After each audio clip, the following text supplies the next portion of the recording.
అబుదాబిలో ఇటీవల ప్రధానమంత్రి నరేంద్ర మోడీ ప్రారంభించిన బోచ సన్వాసి అక్షర్ పురుషోత్తం స్వామినారాయణ్ మందిరంలో డ్రెస్ కోడ్ వార్తల్లో నిలిచింది.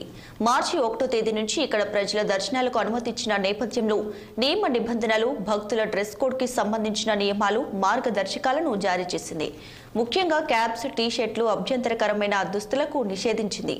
ఆలయ నిబంధనల ప్రకారం మెడ, మోచేతులు, మడమల వరకు కప్పి ఉంచేలా దుస్తులు ధరించాలి. టైట్ గా ఉన్న దుస్తులు, స్లీవ్లెస్ షార్ట్స్ కి అనుమతి లేదన్నారు. ఇక శబ్దాలు చేసే ఉపకరణాలు, బయటి ఆహారం, పెంపుడు జంతువులకు ఆలయంలోకి ప్రవేశం నిషిద్ధం చేశారు. అంతేకాదు దేవాలయం పరిసరాల్లో డ్రోన్స్ వినియోగంపై కూడా నిషేధం విధించారు. వ్యక్తిగత అవసరాల కోసమే ఫోటోలు తీసుకోవచ్చు. ఎవరైనా వాణిజ్య అవసరాల నిమిత్తం వీడియోను రికార్డ్ చేయాలనుకుంటే వారు తప్పనిసరిగా అధికారుల అనుమతి తీసుకోవాలంటూ సూచించారు. ఇక ఆలయంలోని ఆధ్యాత్మిక ప్రశాంత వాతావరణానికి ఎటువంటి ఇబ్బంది రాకుండా భక్తులు నియమాలను పాటించి సహకరించాలంటూ ఆలయ అధికారులు కోరారు.